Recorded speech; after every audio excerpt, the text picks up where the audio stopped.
Just a brief introduction to myself. My name is Laura. Some of you will have met me before, others will have noticed me on the previous webinars. I work with my colleague Chloe Hodgkinson, who's here with us today. She's doing all the behind the scenes work. So if you have any issues, Chloe is the one to talk about problems with Zoom today. And I work in the Partnerships and Organisational Development team for FFI, and there's 4 of us. I have another 2 colleagues that also work with me. But it's really great to see you all today, and hopefully during the course of the year, I'll get to touch base with more of you.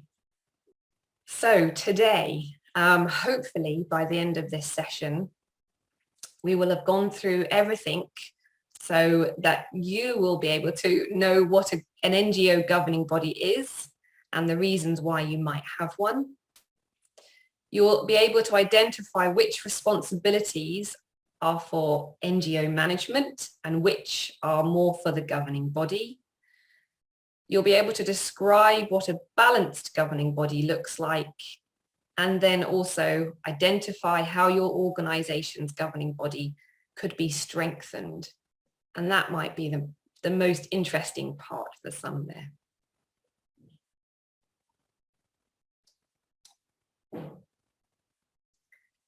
So what is governance? There isn't a single exhaustive definition of the word governance, but it does come from the Greek word meaning to steer, which is quite apt.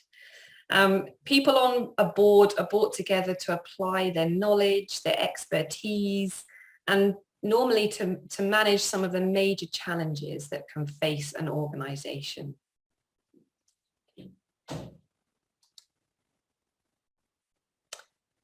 Essentially, a governing body is there to make sure that voluntary organizations are effective, accountable, and have direction.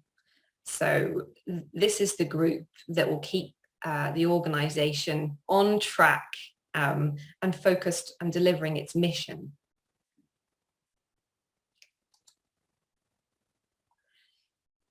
And there are lots of different types and examples of governing bodies. And we've had a couple already. So 4 organizations said they had a board. You might call it a council. You might refer to the individuals on the board or council as trustees. Even sometimes the word director gets put in there. So there's lots of different terms, but they all have a similar function in terms of how they manage or steer the organization. And you can see on the right in this picture, lots of different structures about how organizations can form with their governing body.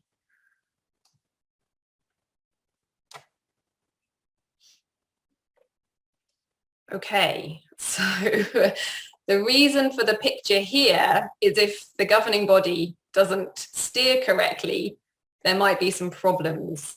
I just want you to think, as I'm talking, why do we need a governance structure like a board? So as I'm talking, just have a think, and I'm going to ask for your responses in a moment. But I did a little bit of research about how many NGOs know or have a board.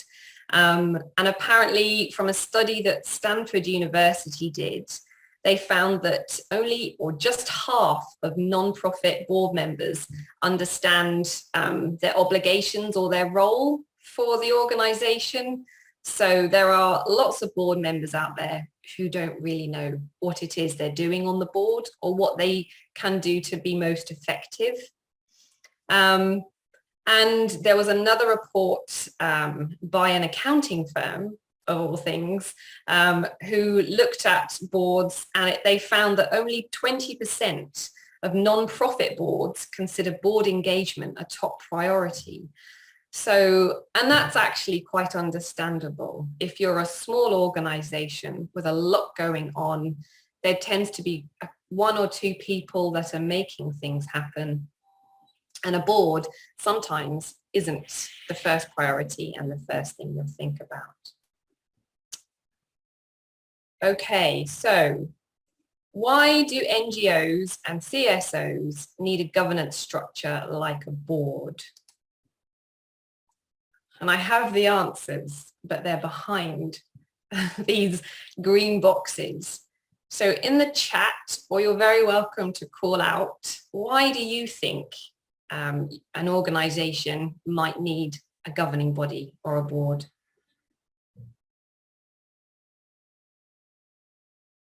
Why do you have a board? Okay. If you also would like to say it in French and Burmese, you're very welcome to write in French and Burmese too. So please do put that in the chat and we can translate. Okay, right. So Faye, to set the strategic direction of an organization. Okay, great. You have found an answer. Now let me see if I can click it. Yes.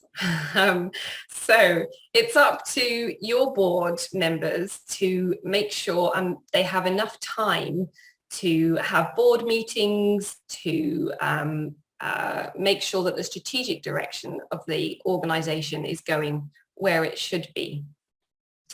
The board have a vision. Yep, they need to effectively make sure that the organization is following that mission. Yeah. The board can have a larger and clearer perspective on the development of the NGO. Yep, I think that fits nicely under that first, ensure effective organizational planning. To give direction to the organization to meet its obligations. And Abbas, you said it's to take into account the points of view of the staff and to approve the budgets. Yes, definitely. So yes, liking all of that. So we've got a few correct answers. Well, they're all coming now. Here we go. So provide proper financial oversight. So the board will see how much money is coming in and out of your organization to make sure it's managed effectively. Okay, yep, Ian, to appoint directors and management of the organization. Great. To find solutions to support the NGO's activity. Yes, definitely. And to make decisions for organization. And then Kath, you said responsible for compliance, HR and finance. So yes, all these are coming up, which is fantastic. We did have select and evaluate the executive director, brilliant. We had advocate the organization or improve the organization's public standing, to talk, to find solutions to provide that board's activity, fantastic. And then we also had legal obligations. So make sure that your board needs to be aware of those obligations in country that the organization needs to fulfill. It's their responsibility to do that. And then finally, let me just look through. I don't think we've had this one. It's to provide sufficient resources. So the board is there also to support with fundraising, to help bring in those resources and that money for the organization. And that is one of their roles, is to make sure the organization stays financially viable. And then lastly, to recruit and orient new board members. So it's their job to bring in members, new board members onto the board as well, to make sure that who needs to be there is there. So that's their role. Well done, though. I think you got them all. So you're obviously fairly clued in into why you might have a board, which is great. So what happens if we don't have good governance? And you can see from the headlines here that there have been a number of large organizations that have experienced problems and haven't necessarily been governed effectively. Oxfam has had problems in the start, in the past. And it can take time and energy away from the organisation having to deal with these issues that might have been managed if governance had been a little better. And it might be, these problems might occur because the governing body isn't paying attention to what's going on in the organisation, which is what seems to have happened here. But also sometimes the governing body can pay too much attention to what's happening in the organisation, and that can cause equal problems. BirdLife has a very good document about governing bodies and how they can be effective. And they give some examples. And in one example, they were working with a board who believed that they were responsible for everything and had to be involved in every decision, despite having very competent staff. They were involved in all the little decisions that the organisation was undertaking. And that left no time for them to be then engaged in the bigger, higher level issues that were facing the organisation. So they were doing too much, essentially. Another example of an organisation having problems, there was one in Africa, an NGO in Africa, didn't keep up to date with the changes in their national legislation, and that's the governing body's responsibility. And because of this, it left them with big legal problems, and they weren't able to claim certain tax benefits. So it wasn't perhaps as big as these news headlines here, but it did cause problems. And again, that was the responsibility of the board to oversee. So all I want you to do is when you're in breakout groups, don't do it yet. Just put which post-its fall under board and which post-its fall under management. So there'll be some written terms there. Move them to their correct place. Okay, so what I've got on the screen at the moment is the answers. So with the board, we have approve the annual objectives and the plans. The board also can finalise and approve the budget. The board, as we already said, can recruit the executive director. The board can also appoint board members, and the board can also ensure that an annual audit of NGO accounts happens. So that's their roles. On the management side, normally an executive director or a chief executive will be in charge of recruiting and dismissing staff, preparing annual objectives and plans, preparing preliminary budgets, organising fundraising, and managing the delivery of programs and services. So there were two sneaky ones in there. The two post-its in yellow here, promote networking and collaborations with other organisations and ask for contributions in fundraising campaigns. Could be either. So now that you can see all the answers, did you have anything different? Would you say any of those actually isn't the way it operates in your organisation is different? Okay. So I think it is just safe to say, Elena did point out that there is a difference between preparation and approval. So the ED, the executive director, will prepare and get everything ready and do all the work, and the team with that person will do all the work. And then the board needs to review and has oversight of quite a lot. Key here is that asking for contributions in fundraising. Again, not everybody realizes that it is both the job of the management team and also the board as well.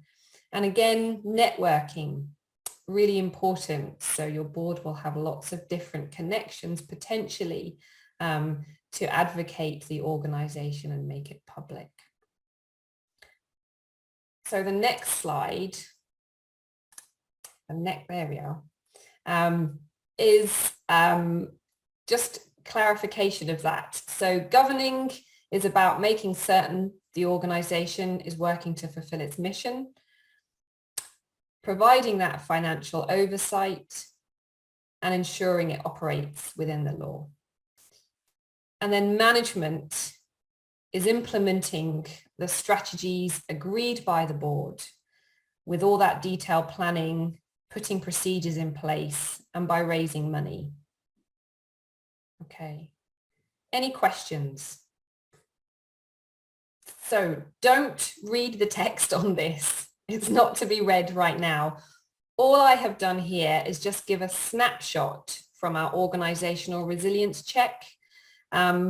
And some of you will be aware of that, but it's a checklist of different statements that you can use to see where you feel your organisation is.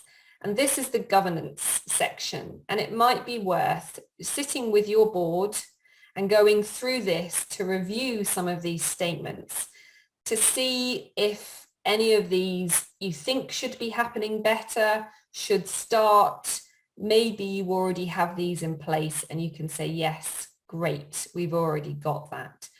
So it's a really helpful document just to check through and together to talk about it together, because some people may not know or understand as much as you think about what their role is on the board. So this is a good way to check in. So having looked at the types of board, we're now going to look at the responsibilities and the composition. And people are brought together on a board who have different knowledge, different experience and expertise that should be able to help the organisation deal with any challenges that may arise. But let's look at the responsibilities of the trustees. You'll notice I've switched here between board to trustees. Particularly in the UK, we refer to it as a board of trustees sometimes. It doesn't matter what they're called, but I just want you not to worry too much about the different terminology here. But there's a lot of organisations and a lot of board members who don't actually realise that they have rules and responsibilities that they need to adhere to. So there are two sets of formal rules. There's the governing document that the organisation has, and that might be called a constitution, memorandum and articles of association, trust deeds.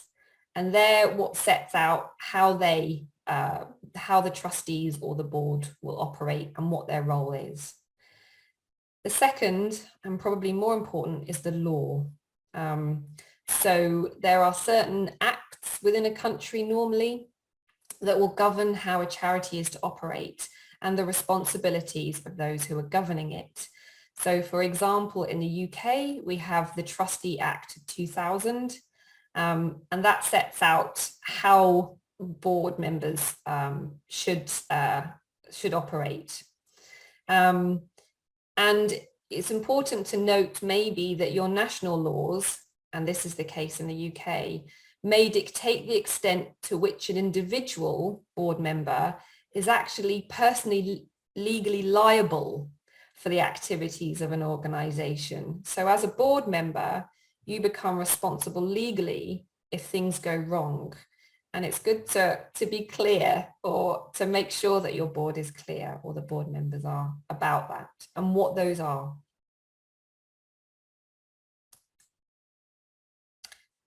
Just to have a quick look at the governing documents, I know from some of the partners that I work with, these are and have been quite important to get right. They need to be kept updated. So there's different types of governing documents for a board. Articles of incorporation is the first, and this is a legal document filed with a government agency, and that registers an NGO and includes its purpose, and the board names and members will be listed there. There are bylaws or constitution, and this contains the rules for board management, for example, how often the board will meet, quorum requirements, but they're normally kept broad enough that you can make amendments with time. So these are often quite broad rules. You've got your mission statement, and that is useful for the board and the organisation as a communications tool. It doesn't govern the board, but the board has to make sure the organisation follows and is sticking to that mission statement. And it just explains to everybody outside of the organisation what the organisation is doing. And then you have the very detailed roles and responsibilities of trustees or the board, and this is how they're going to conduct themselves. And so, for example, in FFI, we have rules that say the board must act in FFI's interests and comply with the law. And these are things that you can generate yourself, and there may be different roles and responsibilities for different types. So a treasurer who oversees the finance may have different roles and responsibilities to perhaps the chairman. So it just depends. We have resources, and our own UK Charity Commission provides templates for some of these things. So if you're in the UK, the Charity Commission is great. And if you're not, it still might be useful to have a look, but it's always very good to check with your own governing bodies, your national government, and make sure that things comply there. I've missed executive committee terms of references. So that's just, again, references about how often an executive committee will meet, the expenses policy, just different things that document different information about the board. It's useful to have these, and it can be quite laboursome to have to draw them up, but then it's also important to make sure that the board understands and is part of what is written in these documents. Any questions? Okay. Keep writing if there is, as I'm talking. So the composition of the board. And again, it could be called a management committee, council, executive committee. It's less important about the name than the role that they play. And it consists of individuals who will work together to take overall responsibility. Just to say that they have to act collectively. So it's not one individual making a decision, they're a collective group, and they can't act on their own unless they've been authorised by the board to make decisions on their own. And again, there is a formal role and they have legal responsibilities. Most of the board's work takes place at board meetings. So at those meetings, boards will often concentrate on the big issues, making key decisions, monitoring and delegating day-to-day work, sometimes to others. But they're there for oversight rather than the nitty-gritty. And again, just to check in and make sure that the organisation is following its mission and nothing untoward is going on or happening. I like this slide. It's the picture on the left. It makes me laugh. Board balance. So again, thinking about your board, and if you have a board or you're on a board, just keep in mind who is there on it.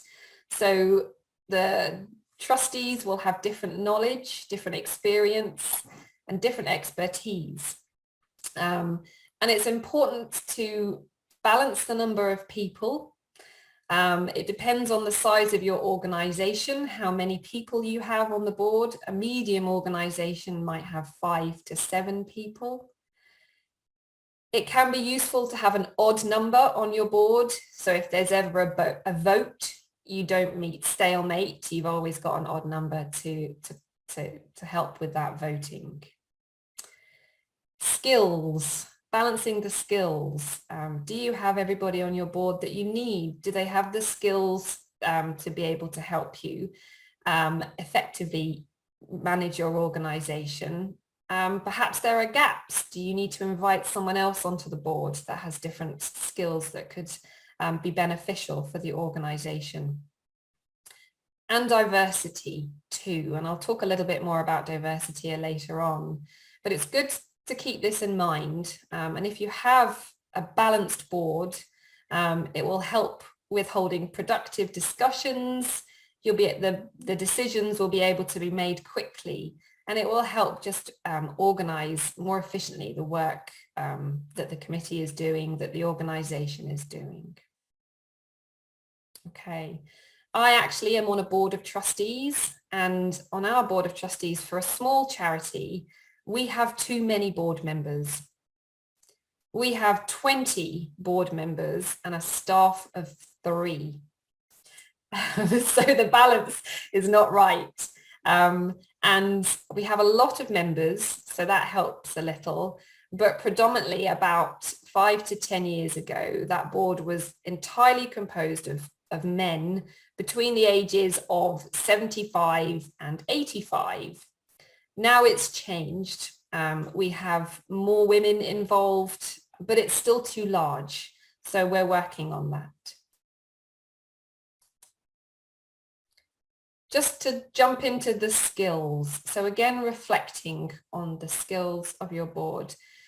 And if built correctly, the board can offer a suite of resources. And these are some of them. So you might have someone on the board that has financial expertise, fundraising, someone who knows a bit about advocacy, networking. And that can be very important to have those types of skills. So it's often useful for board members to be able to put forward what skills they have as they join, or even if you haven't reflected on them. Sometimes they have hidden skills that you might not have been aware of. So it's good to ask what they think they can contribute. As well as those technical skills, then there's the softer contextual skills, which are just as important. And all your board or trustees should be able to demonstrate some of these values, including honesty and transparency. It's very good. I'm not going to read through all of them, but some of these, including clear communication, is important to be able to communicate not only to the public, but internally with the managing director and with the organization team. Being flexible, being accountable. These are some of the skills that are really important for a board to have.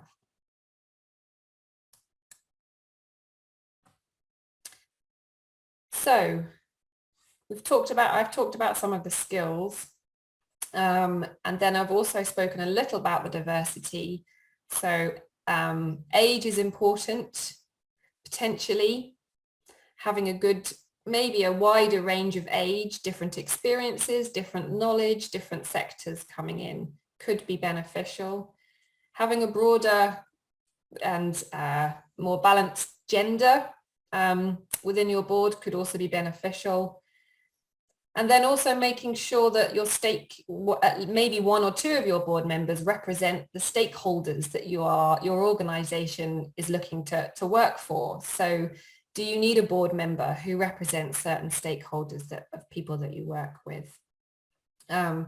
So it can be hard to find this. What I'm talking about is an ideal, and it's not easy to find this always. So it depends on how many people you work with and what opportunities you have. So, but just to say, it is useful to think about, and also to question your board, to ask them what they think, what can they do, how can they help, and make the most of who is supporting you in your board as well. So I've been talking, and I just want you to take a few moments individually to think about your board, or if you're on a board, to think about that group. And as you think about your board, what skills and experience, can you list some of the skills and experience that your board has? Can you give approximate age range for your board? What about the gender? And then also stakeholder group, you know, are they represented in your board? And if you don't have a board or it's relatively small, that's also fine. It's good to think about these things as your organization grows. So thinking about what you might want if and when your board and your organization grows.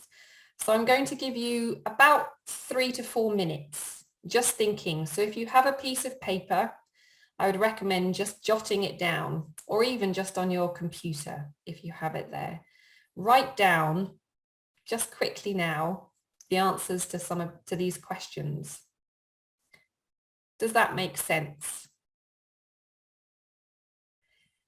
If anybody would like to share what they've written, just to see what the diversity of boards is within the group, that would be very welcome. Or if you have questions, please do put them in the chat. So if you would like to share briefly, you can either call out and talk or just pop it in the chat if you want to share what your board diversity is like. There we go. So you've got experience in your board in fundraising, networking, a background in conservation, species reintroduction and communication. And you have 2 men and 1 woman. That's a great amount of experience between 3 people. And it's quite a suite of skills there too, in terms of having fundraising and networking. That's great. And I can understand 3 people. You need that many. Frida, okay, the East African Wildlife Society. Skills include law, finance, conservation, fundraising, and media. Also very helpful. So yes, I wonder if there's any that either of you could think that actually maybe you could do with more. Are there any gaps? But that seems useful, and I hope they're able to provide some of those skills to the organization. And Alina, you say the media age is 45. Yeah. I don't think it matters really. It's just making sure that perhaps you've got the, sometimes different ages can bring different perspectives on things, but it really depends on the size of your board and how many people are there. Thank you very much for those 2 examples. Okay, if anybody also feels that they would like to share, please do. Okay, so I think a number of you will be part of small organizations. So as an organization grows and matures, though, the role of the board will change. So if you do have younger organizations or smaller organizations, the board tends to be more personal, a bit more hands-on maybe, because there's a lot that needs to happen. And so they're pulled in maybe more to the day-to-day things as well, just because of the nature of the small size. But then as you move from that smaller or younger organization, you move from founders to externals, the organization matures, becoming a bit more formal, more professional. And the board follows and will need to change in terms of how they operate and who they're composed of. So as you become more formal and the organization grows, you'll need new skills and also the money to support that growth. So you'll need to think about new board members to contribute to the people that are already there, thinking about that experience. What is it that your organization needs to be able to grow? Who can you ask to join the board to be able to provide that experience to support the organization? I think very often, particularly at the start or with smaller organizations, a lot tends to rest on the executive director or the small team that's managing. So there's a lot of responsibility. there's a lot to do. And actually, sometimes it's remembering that they don't always have to shoulder everything, and that a board, an executive committee can help with that responsibility to take on some of the things that need to be done. So it's just thinking about how to achieve that with your board. Yes, particularly as it grows, you need more support with the strategic direction as well. There's a lot to do just for a few people.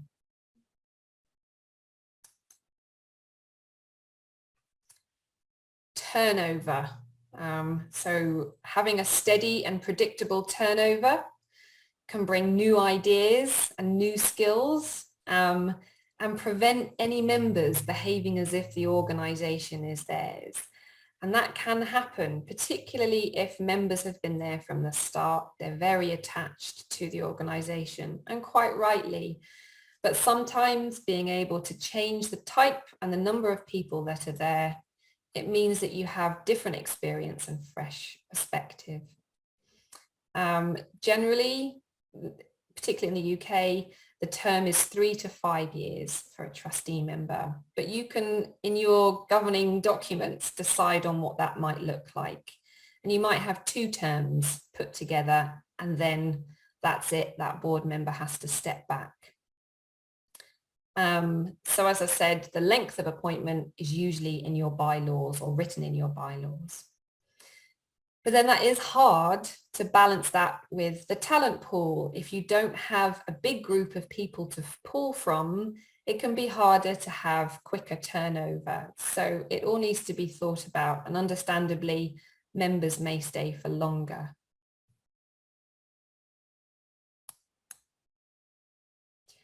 You might have subcommittees if you do have a big board, or if you need extra thinking on certain topics.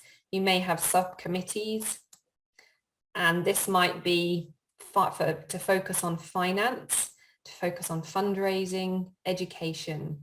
And this is just an additional group of people to provide extra thinking and brain power on some of the challenges that your organisation might be facing. And at least one person on that subcommittee will be a member of the board. They need a clear remit. So if you do have a subcommittee doing some of these things, they need to have clear guidelines as to what their purpose is. But just remember that if you do have subcommittee and they do make decisions, the board still has ultimate responsibility for ensuring that those decisions are taken responsibly. Meetings. Haha. I don't know how many of you have had the opportunity to go to a board meeting. I've been to a few. And it's very true that the quality is more important than the quantity. So even if you can't meet very regularly, it's really important that what you do talk about, if board members can come together, is about the important issues and the things that they need or you need the board to discuss, not necessarily the routine things. The frequency may be set in your laws or your constitution. Again, it's up to you how often, or the board, how often they can meet. Sometimes that's difficult depending on how remote they are, what the internet connection is like. So it can be tricky. They need to be efficient, productive and engaging. So if you do have important things to be discussing, stick to the point. And then setting agenda and finishing on time. So making sure they don't go on for too long. But the other thing is also to keep your board engaged and to make sure that they feel like they're contributing. So it is important to arrange and make sure that they are coming together to invest in the organisation and they know what they need to do in order to support it. Right, I've got another activity for you, and I'm going to ask Chloe to put you into breakout groups. And there are a number of issues that sometimes come up. And in your groups, your language groups, it would be great if you could just perhaps discuss some of these I'll just run through them before I put you out. The first is, how do we foster a good working relationship with a CEO, but also hold them accountable? So how does the board work with the CEO or the executive director? The other one might be for, how can the board encourage trustees to attend meetings? That might be very hard. How would you resolve that issue? We are struggling to find a trustee to give their time for free. It's not always easy to find the people that you need to offer their time. And then another thought, we're too small to need a board. We don't need one right now. And these are just some of the things that we've heard working with partners, some of the issues. There may be others that you actually would prefer to talk about as a group. So you can either talk about these or another issue that comes up. Chloe has just put a link into the chat again, and this takes you to another Jamboard where these questions are located, and you can use these as prompts. You don't have to write down anything if you don't want to, but it might help, and we can share those perhaps a little later. Hi everyone, that looked to be from the boards, some good conversation going. And we've got a little bit of time for some feedback. So I just thought we might go through each question and get some key points from any groups that would like to share. So the first question that you are looking at providing answers for is, how do we foster a good working relationship with the CEO, but also hold them accountable? Anybody want to put forward some of the key thoughts that their group was having in any language, Burmese or French or English?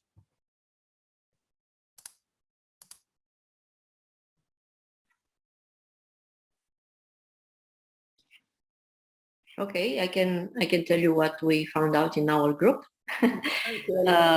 I'm from a small organization, but based on my colleagues' experience, we said that it's very important to have a very clear terms of reference for the CEO and a clear strategy with deliverables. We talk about the corporate scorecard with clear objective in order to be able to hold the CEO accountable. Also, we discuss about communication and the meetings that we can have with this CEO to build a relationship, a good relationship. So clear communication between the board and the management team with structured approach for questions, a minimum of annual board meetings with executive committees meetings, more frequent with the management team to build good working relationship, maybe once a month or whatever is suitable for our work. And also it's important to have transparent decision making and documented decision making to not lose track of the communication between these parts. Thank you, Alina. So there was a lot of good points there. And having a structure, I think, for questions, for a time to talk to the board and for the board to talk to the CEO is really useful. And documenting, you're right, I think, again, a lot can happen. So to have that documentation, to make it transparent, to be able to use it in discussions is really useful too. Yeah, and having the board meetings or having meetings, really useful too. Anything else that team would like to add on, that English group 2 to that?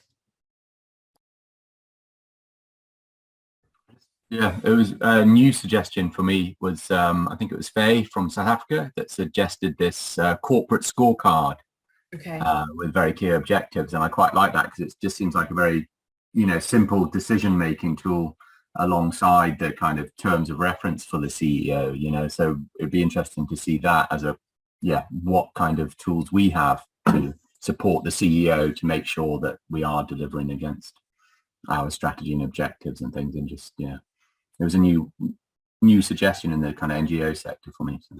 Okay. That was Faye, was that made the Faye, if you've got access to a resource like that, and we'll be happy for us to share it, very, very grateful to have it. Yeah, I've just made a few of my own, but I'm happy to share the format. If you could, that would be really good. Thank you. I think anything that you've tried, new ways, may be really helpful. Thank you, Ian, Faye, for that. Anybody else from another group?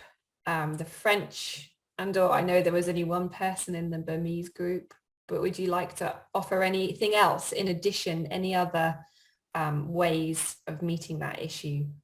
Ok, pour la Guinée, on a dit que établir un planning de réunion, veiller au respect des règlements, pour prendre en compte les opinions des membres, prendre en compte les charges liées aux différentes réunions. C'est-à-dire pour que nous pouvons encourager les membres du conseil d'administration, il faut que nous fassions un planning de réunion pour que, bon, qu'on sache à quel moment, à quelle période on peut faire les réunions. Là, tout le monde est informé.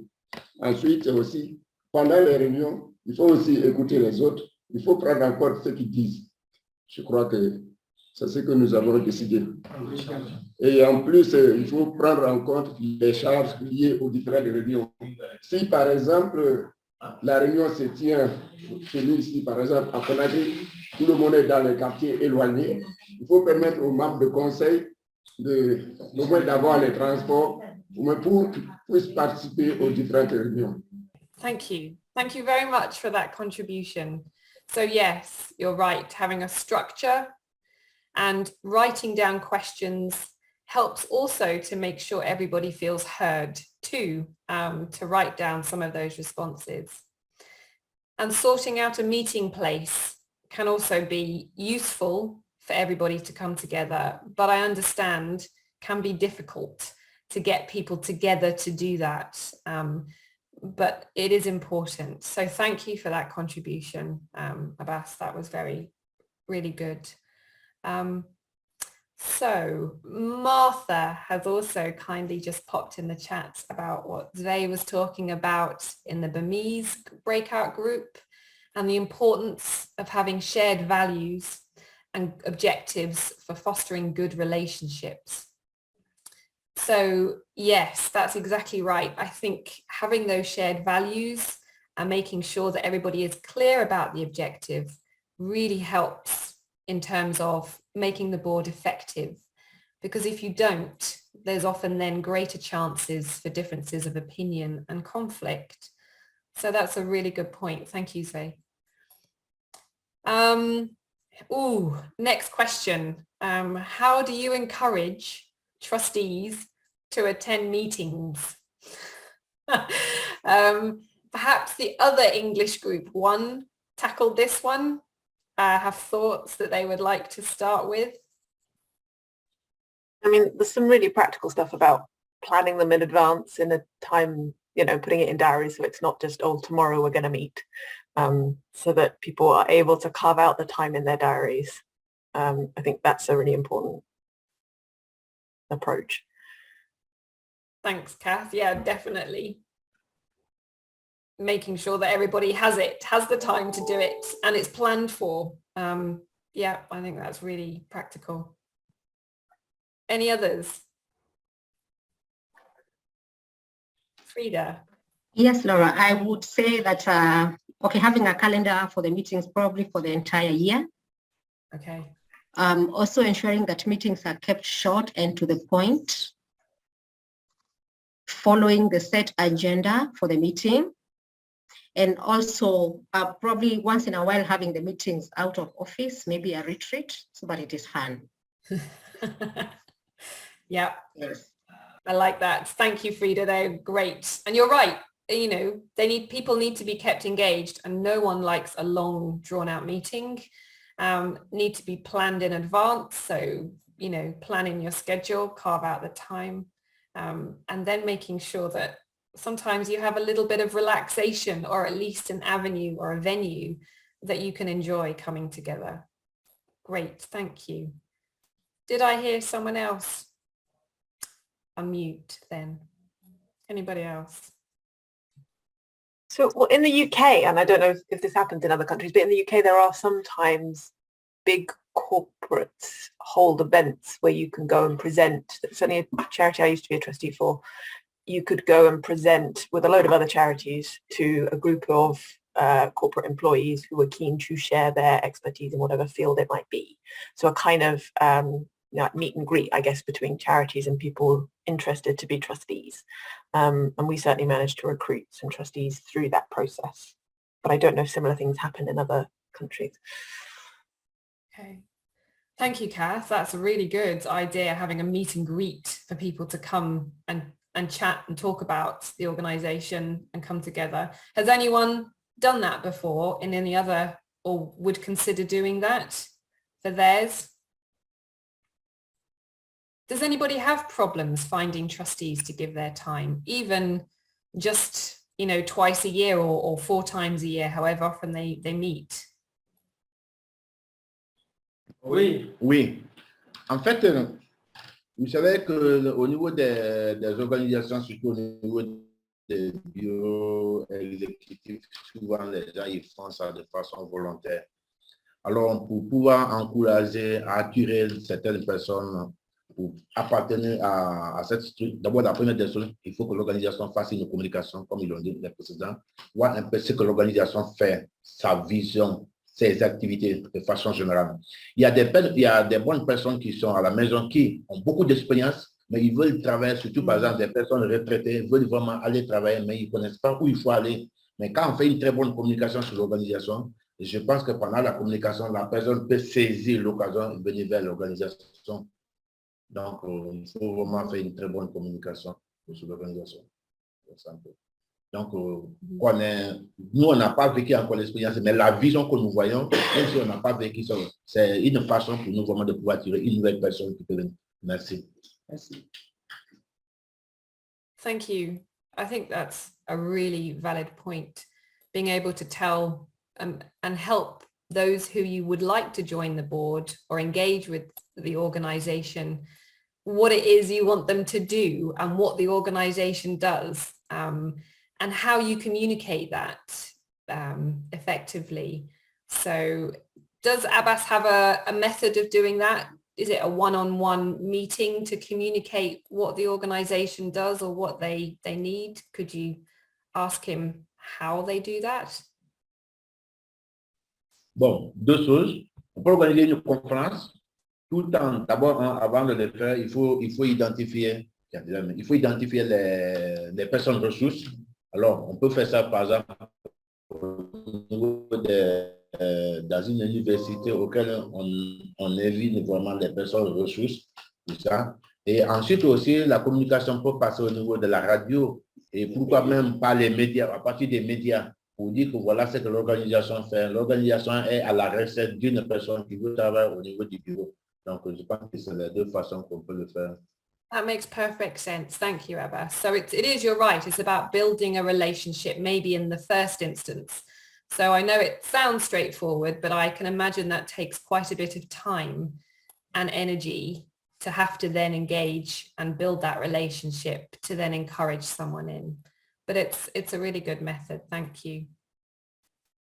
And then finally, did anybody get to the last one? We're too small to need a board. And I think there's a lot of small organizations that perhaps don't have a board, haven't been able to do that. Did you discuss that in your groups? Did anyone talk about that in terms of some of the ways to mitigate that? Oui, nous avons discuté par là. OK. Merci, nous avons discuté ce sujet. Vous savez, pour une ONG, en fait, le conseil est une obligation. Et si, par exemple, nous sommes petits et que nous voudrions avoir un conseil, peut-être que nous allons faire en fonction de notre taille. Ça veut dire quoi? Ça veut dire qu'il faut limiter aussi le nombre de personnel, le nombre de membres du conseil. C'est-à-dire, vous pouvez peut-être limiter à 3, 4, 5. Mais vous ne pouvez pas aller comme, par exemple, une grande ONG qui est là, qui a tous les avantages et qui peut faire la prise en charge de tous ceux qui vont peut-être intervenir dans ce conseil. Donc, en fait, le conseil est vraiment obligatoire pour eux, quelle que soit la petitesse d'une organisation ou d'une ONG. Mais en fonction de l'ONG, on prend le personnel. Merci. On prend les membres du personnel. Okay, thank you. So in Guinea, you need a board no matter what, but maybe a small board, depending on what the organization is doing and its size rather than a large. Thank you, Abbas. That was a really good contribution. Anybody else? I noticed that English group 2 wrote some points down. Is there anything in particular that resonated from that group?